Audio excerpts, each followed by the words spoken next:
Resistance is one of those words you're going to hear a lot in the healing circles, in the self-help circles, in the spiritual circles. Resistance is really a word for opposition, right? So resistance means any oppositional force. We can encounter resistance from the inside, and we can encounter resistance from the outside. And whether we're encountering it from the inside or the outside, it always means that we are out of alignment with somebody else or something else, or inside two parts of ourselves or more are out of alignment.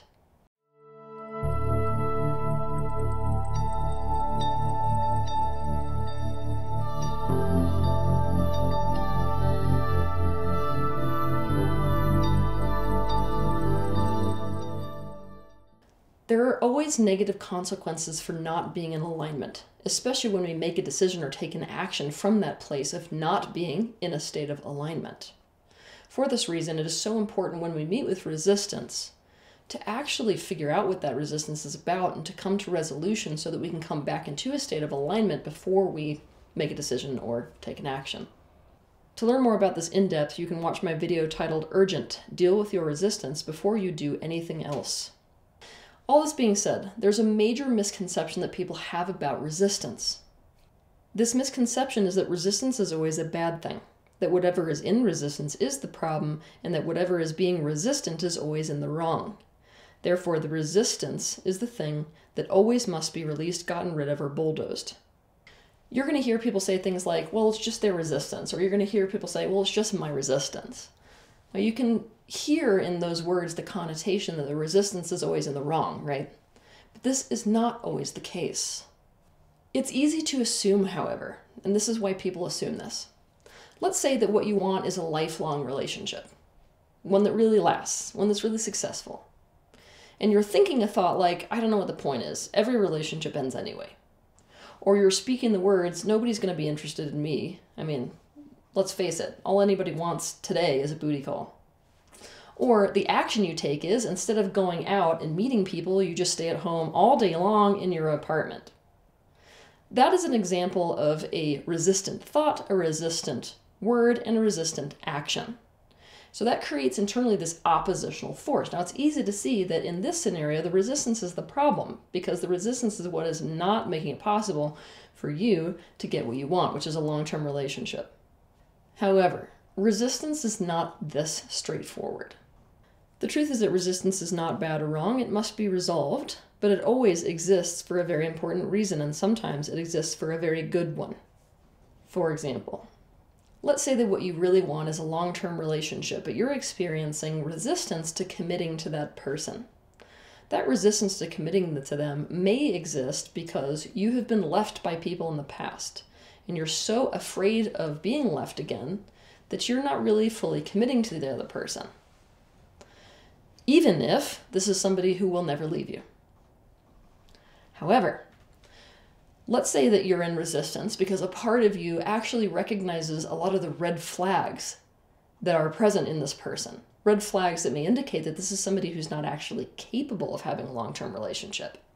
That internal resistance may just be alerting you to the fact that you are about to go commit to somebody that you really shouldn't be committing to. So that you can grasp this concept deeper, I'm going to give you a few more examples of when whatever is resisting is in fact the one that is in the right. Let's say that you're about to go swim in crocodile-infested rivers. You will feel resistance. This is resistance that should be heeded instead of treated as the problem. Or for example, let's say that you have to get somewhere fast. You come to a crossroads and you want to go right, but another person is there who knows that the right side road is flooded and impassable. When this person tries to block your progress down the right side road, you're going to perceive this person as being in resistance to you. But this external resistance you are meeting with is more in alignment with your desires than you are, because taking the right side road means getting stuck. Or for example, let's say that a man has codependent tendencies. His current partner decides that she wants children. Being codependent, and because he automatically wants that sensation of confluence with her, he says, yes, I definitely think it's time. I'd love to do this with you.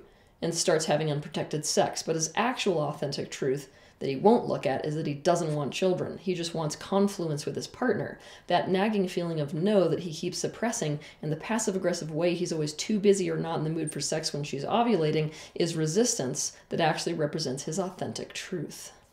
Okay, so I'm going to spell something out, like literally spell something out for you about resistance. Sometimes when we become aware of the aspects of us that are in resistance to each other, we find that instead of opposing our true desires, they point to even deeper desires, and that going in the direction we were intent on going was in fact the opposite of what was best for us. We have this tendency of identifying with one side of this resistance equation. Resistance always takes two. What I mean by that is that, let's say that I know on a conscious level that I want to go to a party. I'm going to identify with the part of me that wants to go to a party, and then I'm going to say whatever part of me doesn't want to go to a party is the one in resistance to me. The reality is that they are both in resistance to each other. So the part of me that wants to go to a party perceives the part that doesn't as being in resistance to it. But guess what? The part of me that doesn't want to go to a party perceives the part that does as being in resistance to it. And both are right. Resistance takes two. Resistance is oppositional force that is created by two things not being in alignment with each other. If we genuinely want to be able to resolve our resistance and find a state of alignment, then we have to disidentify with both parts of any conflict or any misalignment. What that means is we can't identify with one aspect that is part of this equation of resistance, and we can't identify with the other part. We have to step totally back from that, and from that more objective place, we have to very powerfully listen to both. We have to become aware of the truth of both.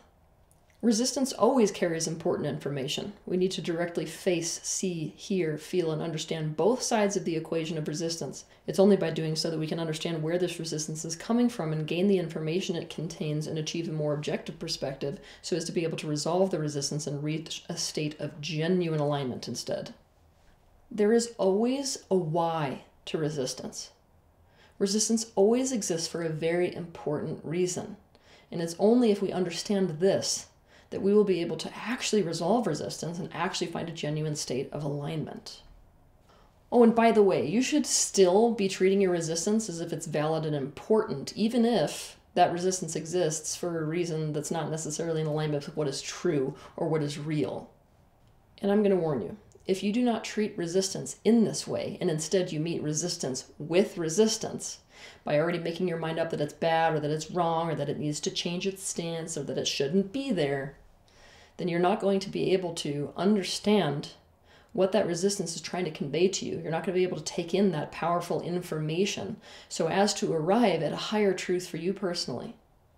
And you sure as hell are not going to be able to find a genuine state of alignment instead. Have a good week. If you liked this video, be sure to hit the like button, subscribe to my channel, and consider sharing this video with your friends. You can also click on the bell icon to be notified of the next time that I post a video. I want to thank you personally for the bravery that you have to step into awareness. I'll see you in the next video.